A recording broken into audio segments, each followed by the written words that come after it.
안녕하십니까? 내년이면 환갑이 되는 평범한 회사원이자 한 집안의 가장이 되는 사람입니다. 제가 얼마 전 이 나이에 아들을 하나 얻었습니다. 환갑인 나이에 아들을 얻게 됐다고 하면 어떤 이는 능력도 참 좋다며 늦둥이 얻은 걸 축하해주기도 했답니다. 하지만 아쉽게도 저에게 늦둥이를 얻을 만한 능력은 없었고 30년 동안 저도 모르게 존재하고 있었던 제 아들을 처음 만나게 된 것입니다. 그렇다고 해서 또 그 아들이 혼의 자식이냐? 그것도 아니랍니다. 오늘은 딸만 둘이었던 저에게 어쩌다 30살인 아들을 하루아침에 얻게 되었는지 그 사연을 한번 써보내도록 하겠습니다. 제 사연이 꼭 채택이 되어 여러분들에게 들려드릴 수 있는 기회가 생겼으면 하네요. 사실 저는 결혼을 2번 한 사람입니다. 지금의 아내와는 재혼을 한 사이라고 볼 수 있겠죠. 전처는 제가 20살일 때 만난 저의 첫사랑이었습니다. 전처의 첫사랑도 저일 만큼 저희는 아주 어린 나이에 만나 오랜 시간 연애를 해왔습니다. 전처와 저는 성격이 반대였지만 쿵짝이 참 잘 맞았습니다. 생긴 것도 남들이 남매라고 생각할 정도로 닮았고 좋아하는 것들도 싫어하는 것도 비슷한 저의 천생연분이었죠. 그리고 전처는 그 시절 기나긴 저의 군생활도 기다려주고 교통편이 편리하지도 않은 와중에도 매번 멀리까지 면회도 꾸준히 와줬었습니다. 연애를 하는 동안 저희 사이에는 단 한 번의 마찰도 일어나지 않았습니다. 제가 거의 져주는 편이기는 했지만 그만큼 잘 맞는 편이 많았거든요. 그러니 저는 당연히 이 사람과 결혼을 해야겠다고 생각을 하고 있었습니다. 그런데 연애 내내 전처가 입버릇처럼 하던 말이 있었습니다. 나는 무조건 돈 많은 남자랑 결혼할 거야. 그러니까 너 나랑 결혼하고 싶으면 돈 많이 벌어야 돼. 알았지? 처음에는 아내가 야무지고 깍쟁이 같은 성격이기도 하고 제가 취업 준비생이니 저의 미래를 위해서 그냥 하는 말인 줄 알았습니다. 그런데 알고 보니 그 말은 아내의 진심이 100% 담긴 말이었습니다. 그걸 알게 된 계기는 제가 공무원을 준비하려고 할 때였습니다. 야, 너 왜 공무원 준비를 해? 공무원으로 돈 벌어봤자 얼마나 번다고 공무원 준비를 하냐고. 내가 누누이 말했지. 나 돈 못 버는 남자랑은 결혼 안 할 거라고 했잖아. 너 공무원 할 거면 나랑 헤어져. 제이야, 그 말이 진심이었어? 아무리 그래도 우리 20살 때부터 지금까지 6년이나 만났는데 그 이후로 헤어지는 건 좀 아니지 않아? 나는 공무원 정도면 괜찮은 직업이라고 생각하는데. 너나 괜찮겠지. 너한테는 괜찮겠지. 나는 그딴 직업 가지는 남자랑 결혼 못해. 너 내 입에서 헤어지자는 말 나와도 이런 식으로 나온다 이거지? 그럼 우리 진짜 헤어지자. 6년이란 세월이 무슨 소용이니? 어차피 결혼한 사이도 아닌데. 너랑 6년 동안 만난 시간이 조금 아쉽긴 하지만 난 지난 시간보다 앞으로의 시간이 더 중요해서 말이야. 다신 보지 말자. 아내는 정말 한치의 고민도 조금의 미련도 없이 저에게 이별을 통보하고 떠났습니다. 처음에는 어안이 벙벙하다더군요. 아내를 붙잡아야 할지 아니면 이별을 그대로 받아들여야 될지 판단이 서지 않았습니다. 그때 저희 어머니께서는 다른 여자를 찾아보라고 조언을 해주었습니다. 그런 이랑 살면 너만 고생이다. 쉽진 않겠지만 그런 애한테 미련 가지지 말고 공무원 준비해서 너랑 비슷한 여자 만나서 결혼하도록 해. 처음에는 엄마의 조언을 듣기로 했습니다. 공무원에 합격을 해서 저와 같은 공무원 일하는 여자를 만나면 저를 이해해 줄 거라고 생각을 했었죠. 그런데 사람 마음이란 게 그렇게 맘먹은 대로 되진 않았습니다. 당시 20살 중반밖에 안 됐던 저에게 6년이란 세월은 너무나도 긴 세월이었고 또 첫사랑을 쉽게 잊기란 쉽지가 않았습니다. 그래서 저는 결국 저를 떠나가 버린 아내를 찾아가 매달리기 시작했습니다. 제이야, 나는 너랑 못 헤어지겠어. 우리가 어떻게 이렇게 쉽게 헤어질 수가 있어. 차라리 내가 큰 잘못이라도 했으면 염치가 있어서라도 너를 붙잡지 않았을 텐데 이건 정말 아닌 것 같아. 너도 나 많이 사랑했잖아. 그러니까 나 다시 만나주면 안 되겠니? 그래. 나도 참 많이 사랑했지. 사랑했으니까 고무신도 거꾸로 안 신고 3년 동안 널 기다려줬겠지. 근데 네가 날 배신했어. 너 군대까지 기다려준 내가 돈 못 버는 남자랑은 결혼 절대 안 할 거라고 그렇게 말했는데 감히 네가 그걸 알고도 공무원이란 직업을 선택해? 이게 배신이 아닌 뭐야? 아내는 공무원에 하려는 저를 아주 괘씸한 사람으로 몰아붙였습니다. 아내가 계속 그러니 어느 순간부터는 공무원을 선택한 제가 정말 큰 잘못을 한 것처럼 느껴지더군요. 너는 다시 나를 만날 마음이 있기라도 해? 그럴 마음이 있다면 도대체 내가 어떻게 하면 다시 나한테 돌아와 줄지 말해줘. 내가 너 하라는 대로 다 할게. 말해 뭐해? 나랑 다시 만나고 싶으면 당장 그 공무원 준비 때려쳐. 너 머리도 좋은 애가 왜 그 머리를 썩히려고 그래? 공무원 하지 말고 대기업에 들어갈 수 있도록 해봐. 그럼 내가 너 다시 만나줄게. 대기업? 알겠어. 그럼 내가 공무원은 포기할 테니까 나 다시 만나줘. 죽이 되든 밥이 되든 네가 원하는 대기업에 들어갈게. 대기업은 제가 올라가지 못할 나무라고 생각을 했습니다. 그리고 제 성격 자체가 경쟁을 하며 치열하게 사는 것보다 제게 주어진 내 할 일만 하면서 평화롭고 편하게 사는 게 저의 꿈이었습니다. 물론 공무원 일이 힘들지만 대기업보다는 편할 것 같아서 선택하게 된 것이었는데 저는 아내 때문에 결국 공무원을 포기하고 대기업 입사에 도전을 했습니다.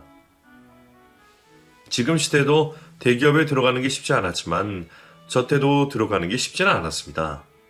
특히 저처럼 고등학교만 졸업하고 가진 게 아무것도 없는 사람은 더더욱 쉽지 않았죠. 그래도 아내와 했던 약속이 있었으니 대기업에 도전을 할 수밖에 없었습니다. 여자에 미쳐서 쉬운 길을 놔두고 어려운 길로 가려고 하다니. 이 애미 말은 안 듣고 귀엽고 여자 말만 듣는구나. 자식놈 키워봤자 소용이 없다는 말이 이 말이네.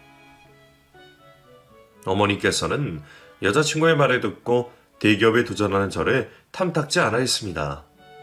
심지어 제가 대기업에 들어가겠다고 몇 년이나 고생했기 때문에 대기업 가라고 시킨 아내와 그런 아내의 말만 듣는 저 때문에 크게 화가 나신 듯 했습니다. 결국 몇 년 만에 대기업에 입사를 하게 되고 아내와 함께 결혼 허락을 받으러 어머니를 찾아갔을 때였습니다. 오래전부터 아내에 대해 안 좋은 감정만 가지고 계셨던 어머니는 단번에 저희의 결혼을 반대하셨습니다. 나는 이 결혼 허락 못한다. 제인이가 그동안 우리 경훈이 고생시킨 것도 마음에 안 들고 대기업 다니는 우리 경훈이에 비해 아무것도 가진 게 없는 너도 마음에 안 들어. 염치라는 게 있으면 너는 우리 경훈이랑 결혼할 생각을 하지 말았어야 되는 거 아니니? 저는 어머니가 아내에게 상처가 되는 말만 내뱉으시며 반대를 하시는 걸 보고 아내가 걱정이 됐습니다. 아내가 당연히 기가 죽고 속상해할 줄 알았는데 아내는 오히려 그런 저희 어머니의 말에 코웃음을 치며 어머니의 말에 지지 않고 받아쳤습니다. 어머님, 말씀을 그렇게 하시면 안 되죠. 대기업 다니는 어머님 아들에 비해 제가 가진 게 없다고요? 어머님 아들이 어떻게 대기업에 들어갔는데요? 저 때문에 들어간 거 아닌가요? 경훈이를 낳은 건 어머님이겠지만 지금의 경훈이를 만든 건 저라고요. 왜 그걸 생각 못 하세요? 네가 우리 경훈이 닥달하지만 않았어도 우리 경훈이 스트레스 안 받고 공무원 하면서 편히 살을 수 있겠다.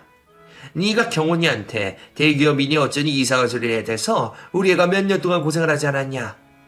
그리고 네 말 때문에 대기업에 들어간 건 맞아도 어쨌든 우리 경훈이 노력 때문에 들어간 건 사실 아니니? 어머님, 그 노력도 제가 없었으면 불가능한 노력이었어요.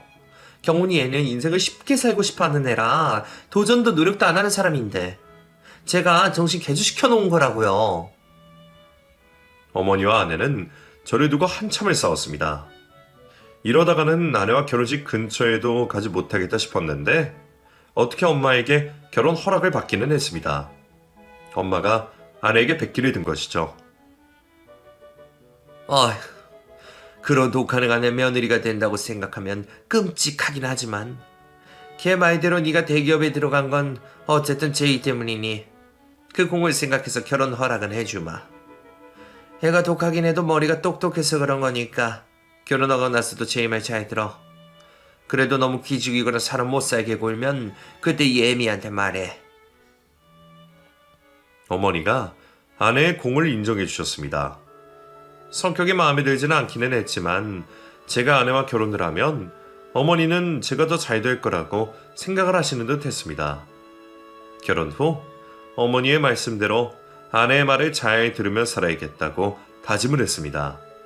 그런데 아내가 갑자기 저에게 대출을 해달라고 하더라고요. 여보, 당신 앞으로 대출 얼마까지 받을 수 있어? 나 돈이 좀 필요해서 그러는데 대출 좀 받아줘. 내 앞으로는 돈이 얼마 안 나오더라고? 대출? 갑자기 무슨 대출? 당신이 그런 큰 돈이 뭐가 필요하다고 대출을 받아달라고 하는 거야? 어디다 쓰려고? 지금 나 무시해? 나도 큰 돈 쓸 때가 있으니까 지금 당신한테 이야기 꺼낸 거 아니겠어? 내가 뭐 이유 없이 행동하는 거 봤냐고. 결혼 전엔 그래도 이 정도까지는 아니었는데 결혼 후 아내는 정말 막무가내였습니다. 제 삶에 자신이 미치는 영향이 크다고 생각을 했는지 저를 자기 손바닥 위에 올려두고 저를 휘두르려고 했죠. 무시한 건 아닌데 무슨 이유 때문인지를 말해줘야지. 무작정 대출해달라고 이야기를 꺼내면 내가 어떻게 해줘. 나 빵집 하나 차리려고 그래? 내 친구 동네에 종합병원이 하나 새로 생기는데 거기 1층에 괜찮은 자리가 있다고 하더라고? 친구가 거기에 빵집 차리면 장사 잘 될 거라고 해서 내가 들어가서 할 생각이야. 왜? 안 돼? 당신 빵도 만들 줄도 모르고 장사 같은 거 한 번도 안 해봤는데 대출까지 해가면서 빵집 차리기엔 너무 도박 아니야? 그리고 친구 말만 철석같이 믿고 그러기엔 너무 위험한데? 제가 조심성이 많은 것도 있지만 생전 빵 한 번 만들어 본 적 없고 빵도 안 좋아하는 사람이 빵집을 차린다고 하니 아내 말만 듣고 대출을 해주고 싶지는 않았습니다. 하지만 제 아내가 어떤 사람입니까? 시어머니 앞에서도 눈 하나 깜빡 안 하고 싸우던 위인이 아니겠습니까? 당신이 해달라고 하니까 일단 해주긴 하는데 하다가 영 아니면 바로 손 떼도록 해. 결국 저는 아내에게 제 이름으로 대출을 받아 빵집을 차려주고 말았습니다. 빵집을 차려주면서도 마음이 너무 찝찝했습니다. 아내가 똑똑한 사람인 건 알았지만 큰 돈이 걸려있으니 불안한 건 어쩔 수 없더라고요. 그런데 아내는 불안해하는 저 보란듯이 빵집을 잘 운영해 나갔습니다. 아내가 잘해서 그런 건지 아니면 빵집의 목이 좋았던 건지는 모르겠지만 빵집의 매출을 날로 상승해 갔고 전업주부였던 아내는 얼굴도 보기 힘들어질 정도로 바빠진 빵집 사장이 되었습니다. 여보, 당신 요즘 왜 이렇게 쇼핑을 많이 해? 이 화장품들은 또 뭐야? 당신 화장도 잘 안 하고 옷 사 입는 돈 아깝다고 옷도 안 사 입으면서 무슨 바람이 불었대? 여보, 작은 빵집이긴 해도 어쨌든 나도 사장이잖아. 사장이란 사람이 구질구질하게 가게를 지키고 있으면 사람들이 뭐라고 생각하겠어?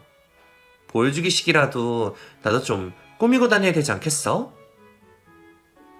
빵집 사장이 된 아내는 생전 관심도 없던 본인 지장에 관심을 가지기 시작했습니다. 단벌 신사라고 해도 과언이 아닐 정도로 옷 한 번 사 입는 꼴을 보여준 적이 없던 아내는 주말만 되면 백화점으로 달려가 옷들을 사 입었고 결혼식 날 말고는 화장 한 번 하지 않던 아내는 매일같이 얼굴에 분칠을 하기 시작했습니다. 처음에는 아내의 예쁜 모습을 볼 수 있게 돼서 좋았습니다.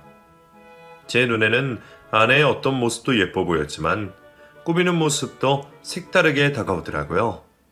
그런데 아내가 그렇게 자신을 꾸미고 치장하기 시작한 시점부터 사람이 달라지기 시작했습니다. 여보, 내가 다른 건 내가 다 할 테니까 빨래만 좀 해달라고 했잖아. 도대체 며칠째 빨래를 쌓아두고 있는 거야? 입으로 하나도 없네. 바빠서 그래, 바빠서. 그리고 당신 옷은 당신이 빨아서 챙겨 입어. 당신은 바깥일 하는 사람한테 집안일을 시키고 싶어? 당신만 바깥일해? 나도 밖에서 일한다고. 그래 당신은 직원 써서 나보다 시간도 많으면서 왜 집안일에 손 하나 까딱을 안 해? 당신은 평범한 회사원이고 나는 사업하는 사업가잖아. 어떻게 당신 같은 일개 회사원이 나랑 비교를 해? 어이없네 진짜. 아내도 일을 하고 저도 일을 하니 집안일은 나눠서 하면 된다고 생각을 했습니다. 하지만 아내는 겨우 병원 안에 있는 몇 평 안 되는 작은 빵집을 운영하는 거면서 사업한다는 명목하에 평범한 회사원인 저를 무시하며 집안일에 완전히 손을 떼버렸습니다. 그뿐만이 아니었습니다. 여보, 다음 주 주말에 어머니 생신이라서 가족들끼리 간단히 저녁 식사하기로 했으니까 그렇게 알아둬. 그리고 선물은 그냥 용돈으로 드리는 걸로 하자. 어머님 용돈 내가 챙겨줄게.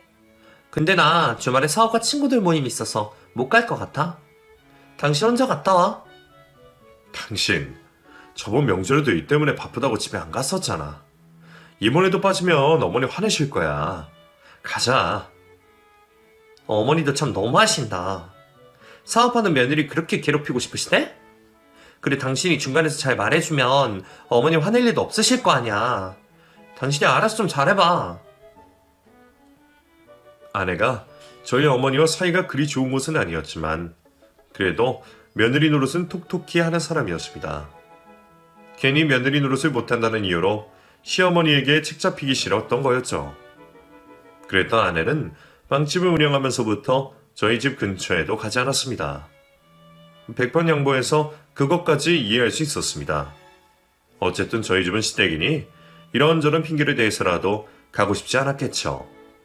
사업을 하면서도 변해도 너무 변해버린 아내는 자신의 친정에까지 손을 떼기 시작했습니다. 여보, 왜 이렇게 연락이 안 돼?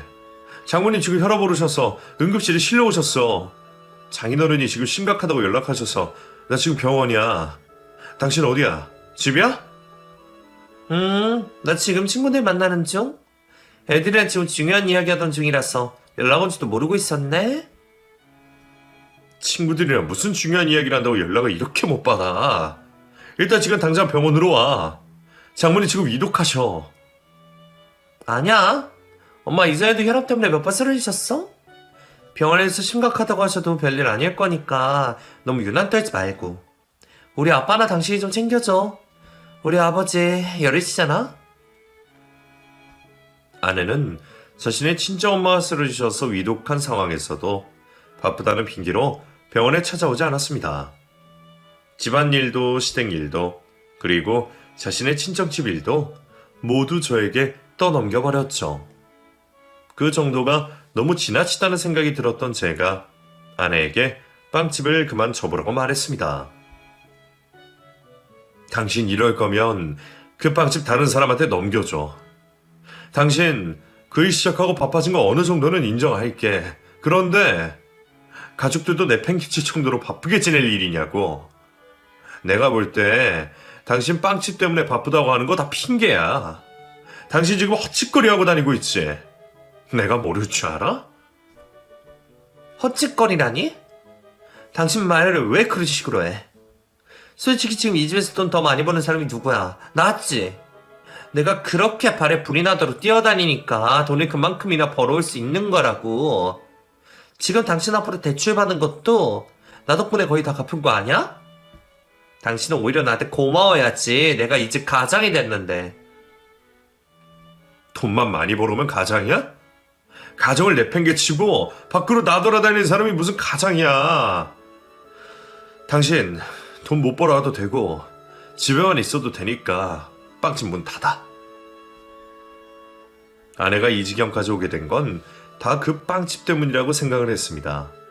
아니면 아내가 빵집 문을 열도록 정보를 알려주고 계속해서 아내를 밖으로 끌어들이는 저는 모르는 아내 친구 때문이라고 생각을 했죠. 아니면 당신 소진이라는 그 친구랑도 그만 만나. 소진 씨는 당신 기운인 거 알면서도 계속 밖으로 불러내고 사람이 어쩜 그렇게 기본이 안 됐어? 당신 그 사람이랑 그만 어울려. 싫은데? 지금 내가 소진이 덕분에 이렇게 잘 됐는데 어떻게 내가 먼저 소진을 끊어내? 나 앞으로 계속 소진이 만날 거니까 당신은 내 인간관계 신경 꺼. 내가 집안일에 손을 놔서 당신 지금 이런 거면 내가 좀 더 신경 쓰도록 할게. 그럼 됐지. 더 이상 아내와는 대화가 되지 않았습니다. 빵집 문을 닫으라는 저와 절대 그럴 수 없다고 하는 아내와 대치를 하다 저희는 매일같이 싸우기 시작했습니다. 그 누구도 물러설 생각을 하지 않았죠. 서로가 지쳐갈 정도로 매일 싸우게 되자 어느 날 아내가 저에게 말도 없이 짐을 싸들고 집을 나가버렸습니다. 나는 더 이상 나를 이해 못해주는 남편과 한 집에서 살 수가 없어. 잠깐 떨어져 지내면서 우리 관계에 대해 다시 생각해보자.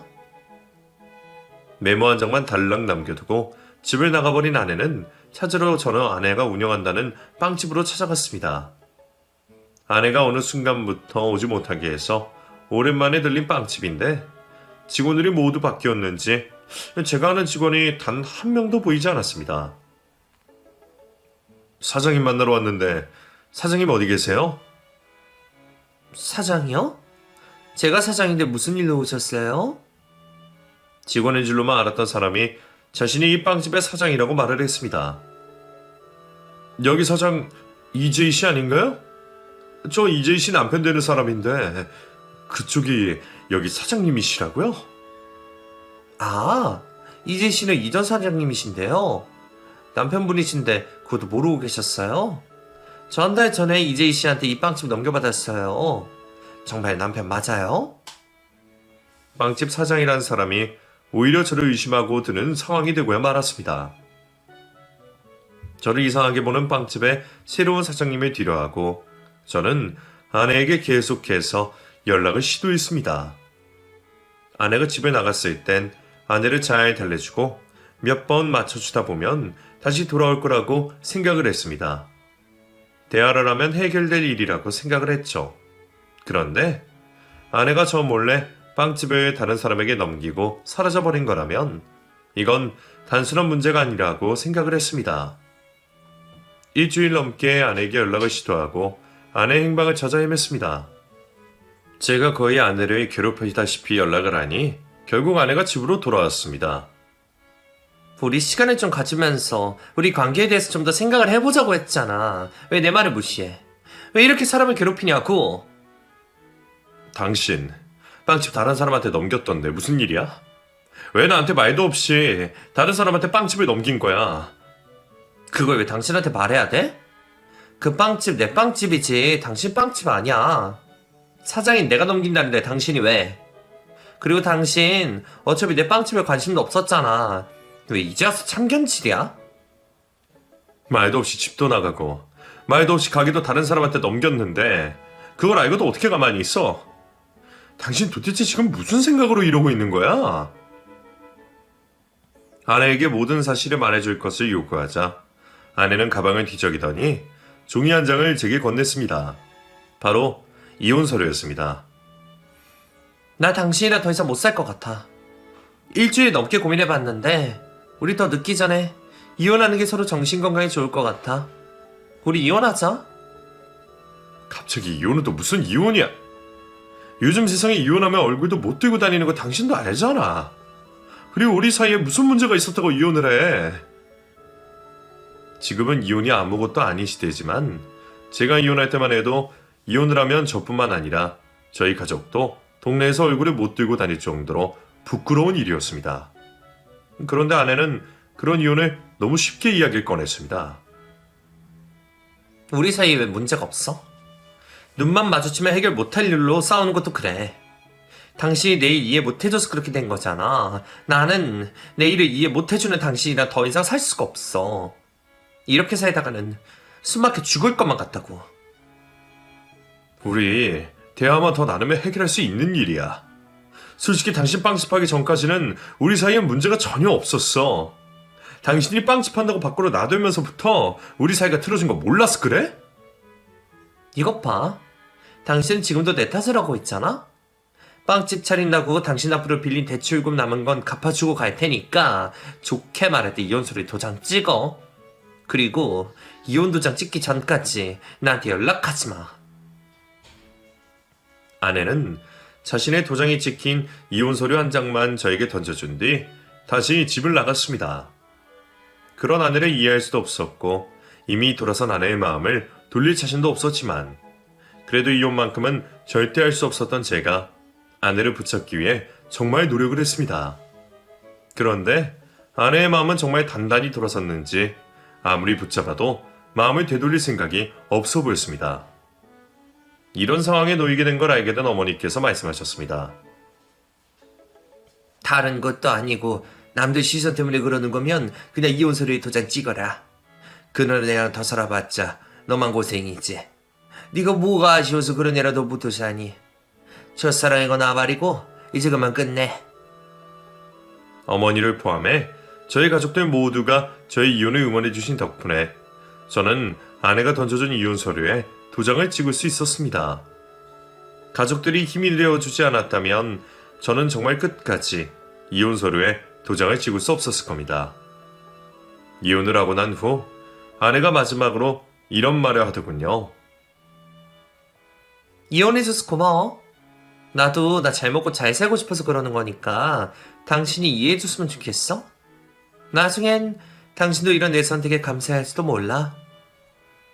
당신이랑 내 사이엔 나중이라는 건 없으니까 고맙단 소리 듣고 싶으면 지금 이 자리에서 해줄게. 이혼해줘서 고맙고 잘 먹고 잘 살아라. 아내와 이혼을 한 후 한동안 정말 힘들었습니다. 아내의 잘못으로 이혼을 하긴 했지만 아내와 함께 해온 10년이란 세월을 쉽게 잊어버리기란 쉬운 일이 아니었죠.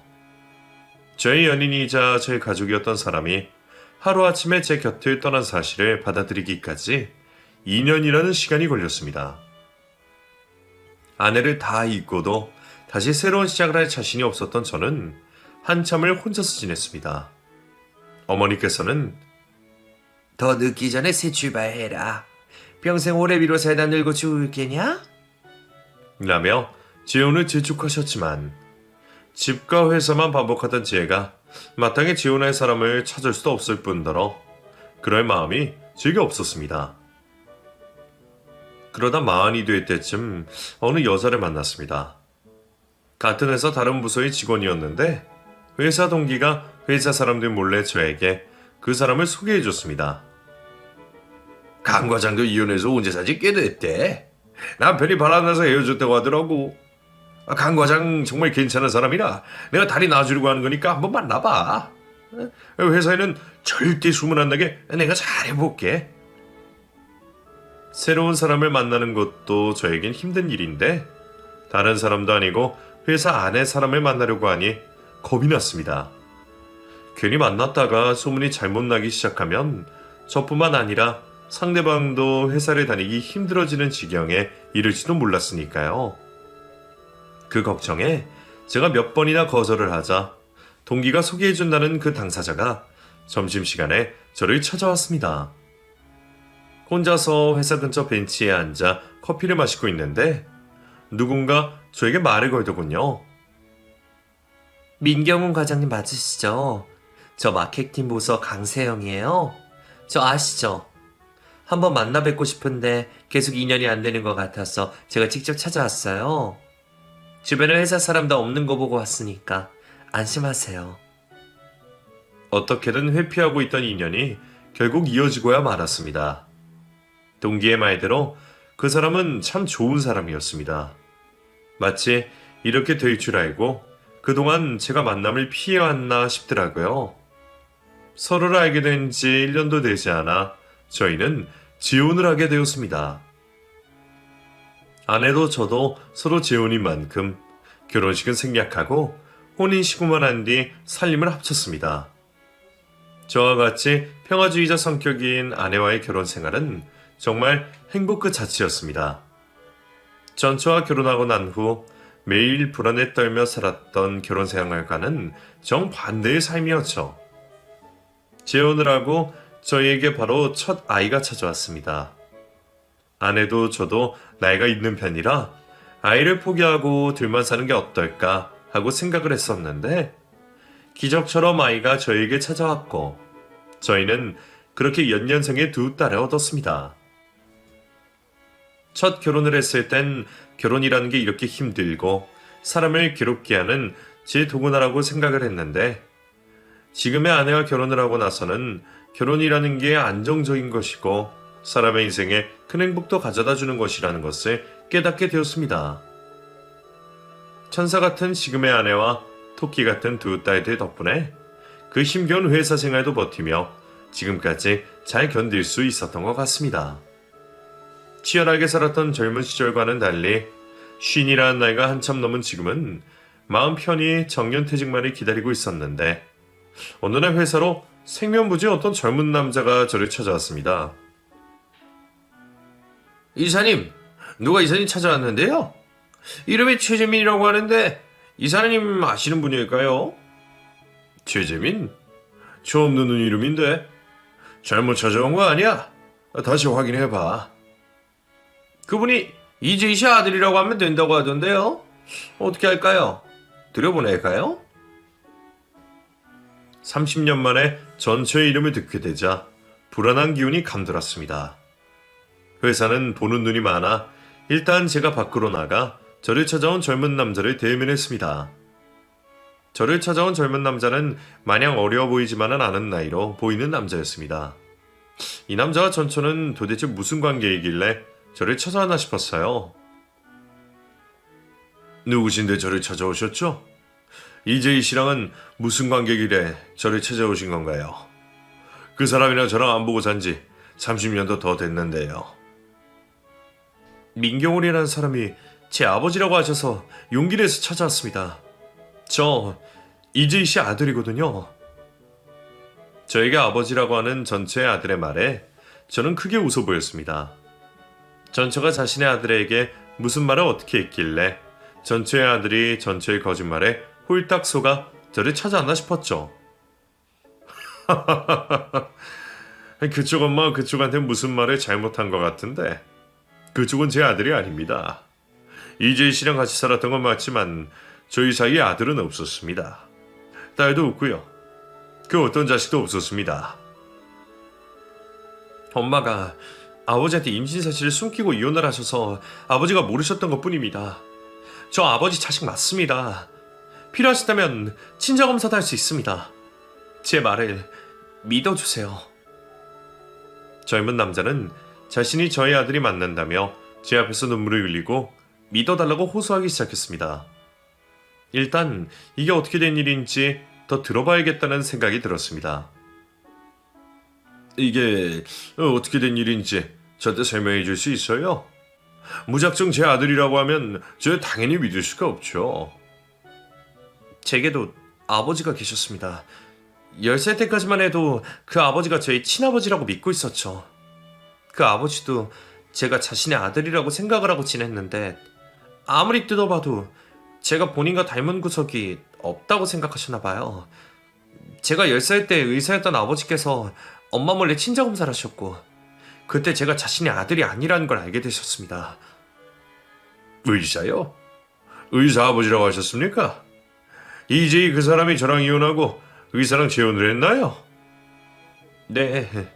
엄마가 아버지 병원 건물에 있는 빵집을 하시다가 아버지를 알게 돼서 재혼을 하신 거라고 했습니다.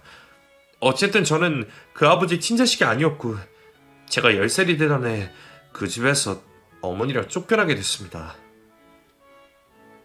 제 아들이라고 찾아온 젊은 남자의 말을 정리해보면 전처는 병원 안에서 빵집을 운영하면서 그 병원에 일하는 의사와 눈이 맞아 임신한 상태로 저와 이혼을 하고 그 의사와 재혼을 한 것 같았습니다.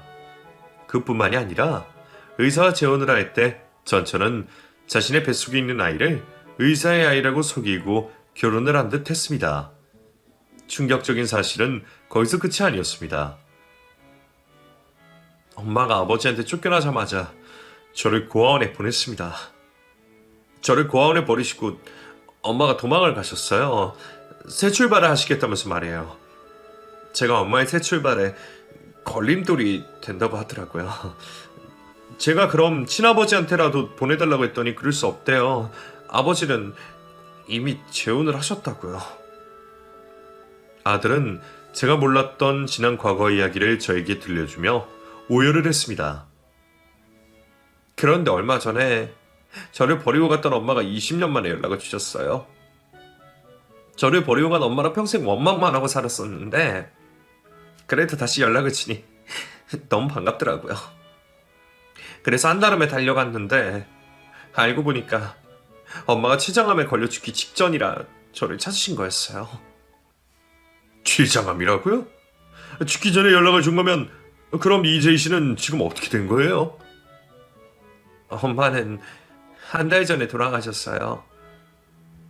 저에게 친아버지가 누군지 알려주고 싶어서 연락을 하셨다고 하더라고요. 그래도 친아버지가 누군지는 알아야 되지 않겠냐면서요. 그리고 저보고 아버지한테 찾아가 보라고 하셨어요. 아버지라면 저를 받아주실 거라고요. 30년 만에 밝혀진 경악스러운 진실에 당혹스러움을 감출 수 없었지만 제 앞에서 자신의 입으로 진실을 밝히며 오해를 하고 있는 아들 앞에서 차마 당황한 티를 낼 수는 없어 먼저 아들을 달래주었습니다. 잘 찾아왔어요. 잘 찾아왔고 그동안 고생했어요. 저한테 아들이 있었다는 사실을 진작에 알았더라면 제가 먼저 나서서 찾았을 텐데 나도 아버지로서 참 미안합니다. 친아버지라고 믿었던 사람에게 집에서 쫓겨난 것도 모자라 엄마의 손에 이끌려 고아원에 버려져 평생 혼자 살아왔을 아들을 생각하니 마음이 찢어질 듯 아팠습니다. 하지만 마음이 아픈 것과 별개로 30년 만에 나타난 아들의 존재를 바로 받아들이기란 쉽지만은 않았습니다. 일단 이 사실을 아내에게 먼저 알려야 되겠다고 생각을 했어요. 아이고 세상에, 어떻게 이런 일이 있을 수가 있어. 당신 얼마나 놀랬어? 존지도 모르던 아들이 30년 만에 나타나다니. 그 애도 참 고생 많았겠다. 혼자 살아오는 것도 힘들었을 거고 당신 찾아오기까지 지도 얼마나 힘들었을 거야. 앞으로 내 역할이 중요한데 내가 어떻게 해야 될지 모르겠어. 그리고 일단은 당신이랑 이야기를 해보고 당신의 의견도 들어봐야 될 것 같아서 말이야. 내 의견 물을 게 뭐 있어. 당신 마음이 곧 내 마음이지. 언제 한번 집으로 데려와. 아들이랑 잘 이야기해보자 우리. 아내는 30년 만에 저를 찾아온 아들을 가엾게 일겨주었습니다. 이미 부모에게서 2번이나 버림받은 아들에게 더 이상 상처를 주고 싶지 않았습니다. 그래서 저는 늦기는 했지만 지금이라도 아들에게 제대로 된 부모 노릇을 해주고 싶었습니다. 그리고 가족의 품이 얼마나 따뜻한 곳인지도 알려주고 싶었죠. 재민아, 불편하겠지만 아버지 집으로 들어와서 같이 살지 않을래? 엄마랑 동생들이랑 이야기해봤는데 재민이 너랑 같이 살아도 좋을 것 같다고 하더군요. 말씀은 감사하지만 저는 그냥 살던 곳에서 살겠습니다.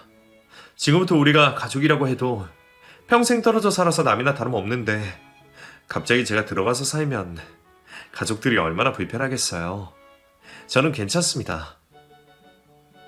집으로 같이 들어와 살자고 하는 저희 가족의 제안에 아들은 거절을 했습니다. 그래서 아내와 저는 다른 작전을 펼치기 시작했습니다.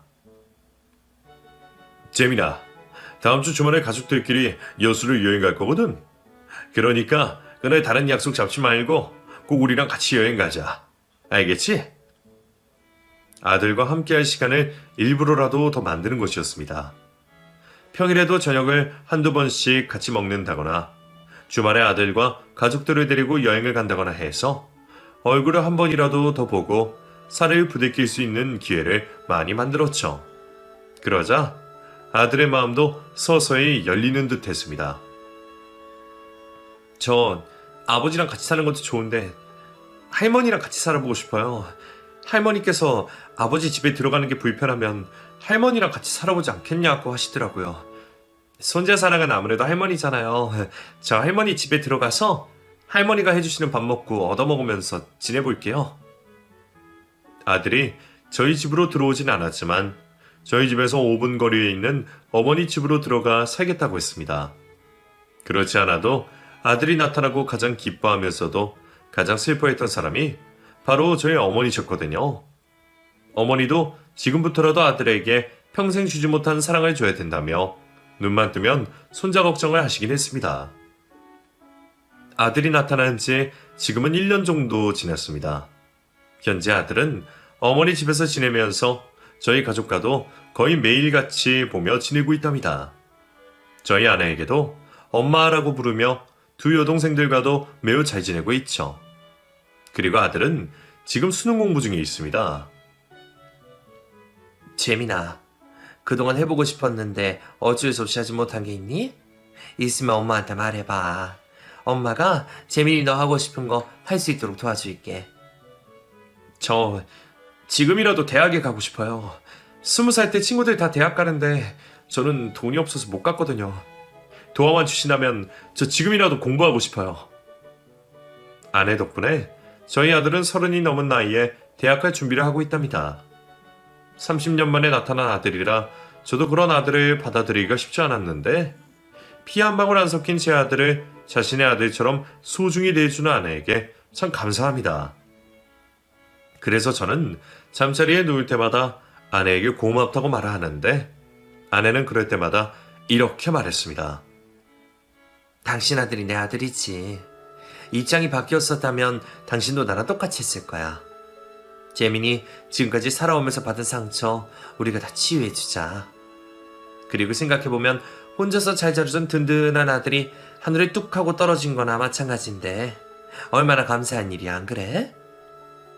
아들이 나타나기 전까지는 퇴직을 하면 아내랑 같이 귀농해서 소소하게 텃밭이나 가꾸고 살아야겠다고 생각을 했습니다. 하지만 아들이 나타난 이후 저는 앞으로 제 삶의 계획을 몽땅 갈아엎어 버렸습니다. 아들이 대학을 가서 대학을 무사히 졸업할 때까지 저는 아들을 도와줄 생각입니다. 그리고 남은 인생 동안 제 아들에게 그동안 주지 못했던 사랑과 하지 못한 아비 노릇을 할 생각이랍니다. 물론 평생 아내를 아끼고 사랑하며 살겠다는 계획은 바뀌지 않고 여전하답니다. 여기까지 오는 과정은 결코 쉽지 않았지만 결론적으로 보면 저는 참 복받은 삶인 것 같습니다. 제 이야기를 써내려오면서 몇 번이나 눈물을 흘린지 모르겠네요. 여러분들, 저희 가족에게 많은 응원의 말씀 부탁드립니다. 그리고 여러분들의 가정에도 평안이 깃들기 기도하겠습니다. 감사합니다.